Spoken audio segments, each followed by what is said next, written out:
Wormell. Once there were 3 teddy bears who went for a walk in the woods.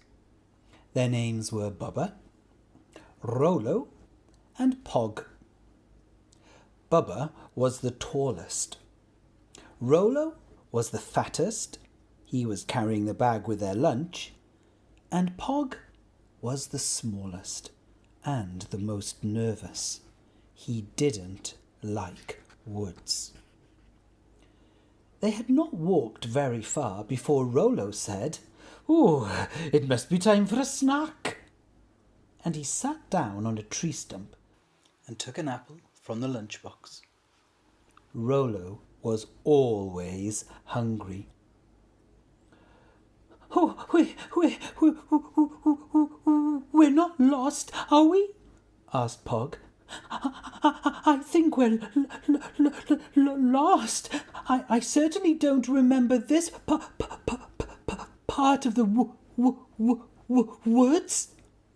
"No, we are not lost. I know the way," said Bubba. "And it's not time for a snack yet. Come on." So off they went, further into the woods. After a while, Bubba, who was leading the way, stepped on a dry twig. Crack! What was that?" yelped Pog. Must be a wolf. I knew there'd be wolves. Help!" "There are no wolves," assured Bubba. "It was only a twig." Just then, Rollo, who was the slowest, caught up with the other 2. "Ooh, it must be lunchtime now. Oh, I'm so hungry," he declared, peeling a banana. "No time for bananas. Come on," said Bubba. Soon they came to a place where the trees were crooked and twisted, with branches like claws. I don't like it here at all," moaned Pog, "and it's getting very dark. The big bad wolf is sure to come out at night." When Rollo caught up, he said, "Oh, what a perfect spot for a picnic.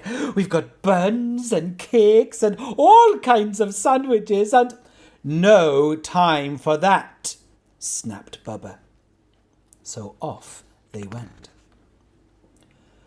Further on, they came to a place where a fallen beech tree blocked the way. Bubba frowned.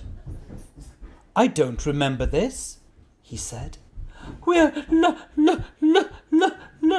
lost," wailed Pog. "I knew we were lost." "Nonsense," said Bubba. "We'll be all right once we've climbed over. Give me your hand and I'll help you up. We'll have a rest and a little snack to keep us going."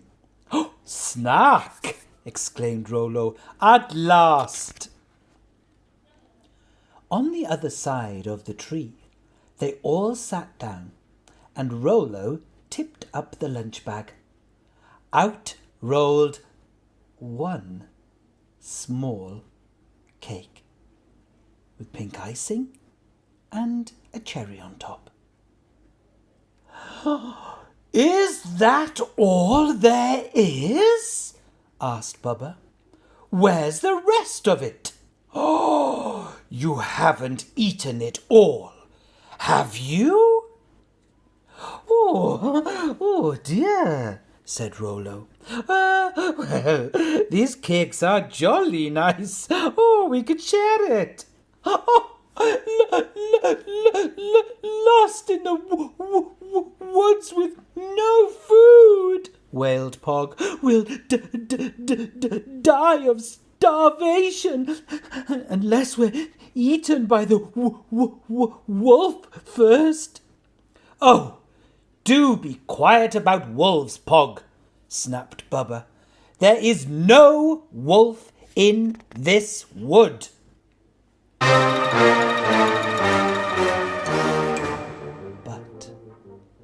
there was. And a little earlier, in another part of the wood, the wolf had found an apple core. He didn't like apples, but he could smell something else. He could smell teddy bear. And the wolf did like teddy bear. His third favourite dinner, after little pigs and little girls with red hoods, was teddy bear. Further on, the wolf found another apple core and another, and soon he was following a trail of banana skins and orange peel and sandwich corners. The trail led right to the middle of the wood, and all the while the smell of teddy bear grew stronger and stronger. The wolf began to lick his lips. So, do stop all this nonsense about wolves, Pog, went on Bubba. And do close your mouth. There's nothing much to put in it now that greedy Rollo's eaten the picnic. Oh, what is the matter? Pog could only stutter. Woo! Woo! Woo! Help! There's a wolf! cried Bubba. Run! And they ran. They ran as fast as they could, but not fast enough, and in no time at all, poor Rollo could feel the wolf's hot breath on the back of his neck. Then Bubba tripped on a root and fell, and Pog and Rollo tumbled over him. They all rolled and bumped and bounced and landed in a jumbled heap. The wolf was standing right over them, his cruel yellow eyes staring, and his enormous sharp teeth gleaming in his mouth. Then, suddenly, a voice said, "Excuse me, Mr. Wolf, but you are standing on my cucumber sandwich." The wolf looked up and found himself surrounded by hundreds and hundreds of other teddy bears. Big ones, small ones, fat ones, thin ones, of very many different colours. "This is a private picnic, Mr. Wolf," said the bear with the squashed cucumber sandwich. "Teddy bears only." Well, the next moment the wolf was pelted with apples and oranges and melons and muffins and cakes and mangoes and squashy tomatoes and nuts and hard-boiled eggs and bananas and empty honey pots and a very stale, very hard pork pie, which hit him right on the nose. The wolf ran away as fast as he could.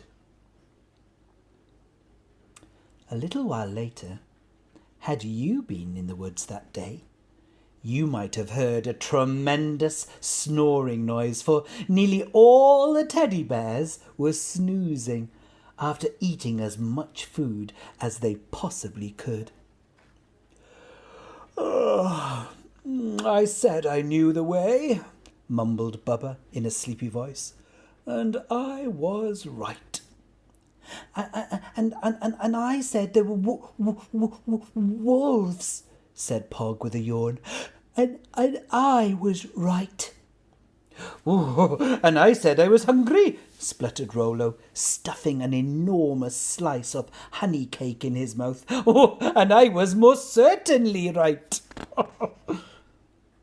The wolf slunk away and hid in a thicket, and didn't come out until the middle of the night, when all the bears had gone home to bed. He was very hungry by then. But there was hardly a trace of the teddy bear's great picnic. Even the stale pork pie had been eaten. All that remained was one small cake with pink icing and a cherry on top. And there was nothing the wolf hated more than pink icing.